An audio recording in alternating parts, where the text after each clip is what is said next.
नमस्कार, आप देख रहे हैं एमपी न्यूज़। मैं हूं पूजा रघुवीर आपके साथ। न्यूज़ रूम में चर्चा करेंगे एमपी की कुछ अहम खबरों पर बात करेंगे। सोमवार रात प्रदेश के मुखिया शिवराज सिंह चौहान सहित संगठन के दिग्गजों की इंदौर में भाजपा कार्यालय में 3 घंटे तक बैठक चली और रात 12 बजे ये बैठक खत्म हुई। इस बैठक में विधायकों की एंट्री नहीं थी। वहीं बैठक में भाजपा के राष्ट्रीय महामंत्री बीएल संतोष, प्रदेश प्रभारी मुरलीधर राव, गृह मंत्री डॉक्टर नरोत्तम मिश्रा, प्रदेश अध्यक्ष विष्णुदत्त शर्मा, प्रदेश संगठन महामंत्री सुभाष भगत, प्रदेश संगठन सह महामंत्री हितानंद शर्मा शामिल थे।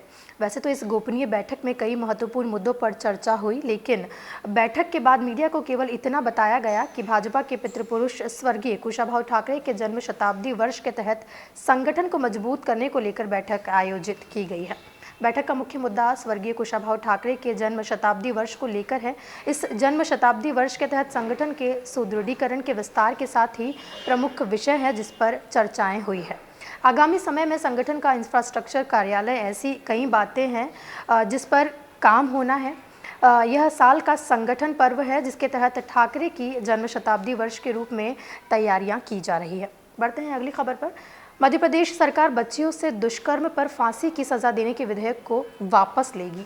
वजह है कि इसमें किए गए सभी प्रावधानों को केंद्र सरकार ने केंद्रीय अधिनियम दंड विधि संशोधन अधिनियम 2018 में शामिल कर लिया था, जबकि मध्य प्रदेश सरकार विधानसभा में पारित विधेयक मंजूरी के लिए राष्ट्रपति को भेजा था। चूंकि यह कानून पूरे देश में लागू हो चुका है, इसलिए केंद्र सरकार ने अब राज्य के विधेयक को वापस लेने का अनुरोध किया है। इस प्रस्ताव को मंगलवार को होने वाली कैबिनेट की बैठक में चर्चा के बाद वापस लेने का निर्णय होगा। वहीं मुख्यमंत्री शिवराज सिंह चौहान की अध्यक्षता में होने वाली बैठक में नए मेडिकल कॉलेज भवन के निर्माण के लिए 1,500 करोड़ रुपए से अधिक की प्रशासकीय स्वीकृति को लेकर निर्णय लिया जाएगा।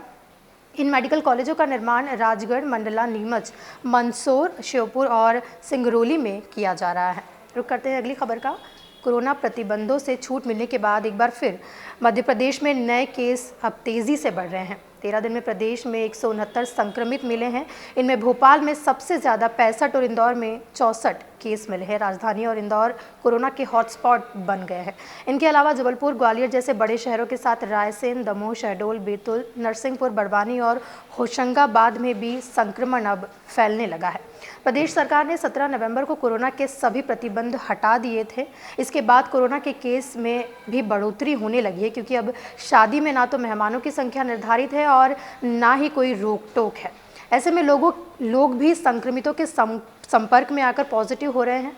अंदाज़ा इसी से लगाया जा सकता है कि 1 से 15 नवंबर के बीच प्रदेश में कोरोना के कुल 123 केस मिले थे। यह आंकड़ा बढ़कर 17 से 29 नवंबर के बीच 169 पर पहुंच गया है। बढ़ते हैं अगली खबर पर। शहर में रविवार को एक पॉजिटिव मरीज मिलने के बाद कुछ राहत मिली थी, लेकिन सोमवार को फिर हालात बदल गए। 24 घंटे बाद ही 5 नए पॉजिटिव मरीज मिले हैं। पिछले 10 दिनों से संख्या बढ़ने के साथ उतार चढ़ाव चल रहा है और चिंता भी अब बढ़ती जा रही है। इन 5 नए मरीजों के यहाँ मंगलवार को मेडिकल की टीमें जाएंगी और हिस्ट्री जानने के साथ इन्हें हॉस्पिटल में एडमिट कराया जाएगा। नज़दीकी लोगों के सैंपल लिए जाएंगे। कोरोना मरीजों की बढ़ती संख्या और नए वेरिएंट ओमिक्रॉन को लेकर कलेक्टर मनीष सिंह ने काफ़ी कसावट अब कर ली है। सोमवार को शोरूम और फैक्ट्रियों में कर्मचारियों द्वारा दूसरा डोज नहीं लगवाने पर 23 संस्थानों को सील किया गया था। मंगलवार को भी कार्रवाई की जाएगी। जिला प्रशासन ने लोगों से अपील की है कि वह वैक्सीन का दूसरा डोज अवश्य लगवाएं। जिला प्रशासन ने इसके लिए 30 नवंबर तक का समय दिया था। इसके बाद 1 दिसंबर से और भी ज़्यादा कसावट की बात कही गई थी। इसके तहत अब जिन लोगों ने दूसरा डोज नहीं लगाया उन्हें मुफ्त राशन, शासन की योजनाओं के लाभ सहित कई सरकारी सुविधाओं से वंचित किया जाएगा। रुक करते हैं अगली खबर का। प्रदेश में 1 से 3 दिसंबर तक बादल, मावठे, धुंध और कोहरे का दौर रहने के आसार हैं। वजह यह है कि बंगाल की खाड़ी और अरब सागर दोनों जगह कम दबाव के क्षेत्र बनेंगे। ऊपर से वेस्टर्न डिस्टर्बेंस भी पहुंचेगा। ये तीनों बड़े मौसमी सिस्टम प्रदेश में मौसम की सेहत पर असर डालेंगे। मौसम वैज्ञानिक पीके साहा के मुताबिक कोमरीन सागर में साइक्लोनिक सर्कुलेशन बन चुका है। बादल छाएंगे, बारिश भी होगी। इन सिस्टम के कारण भोपाल, उज्जैन, इंदौर सहित पश्चिम मध्य प्रदेश में 1 दिसंबर से और जबलपुर, मंडला, बालाघाट सहित पूर्वी मध्य प्रदेश, ग्वालियर, चंबल संभाग 2 में दिसंबर से बादल छाने और बारिश होने का अनुमान भी लगाया जा रहा है। कहीं कहीं तेज़ बारिश के आसार भी जताए जा रहे हैं।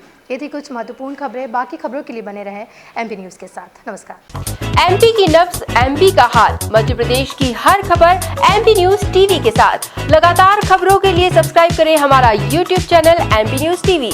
लेटेस्ट अपडेट्स के लिए बेल आइकन दबाना जरा भी न भूलें।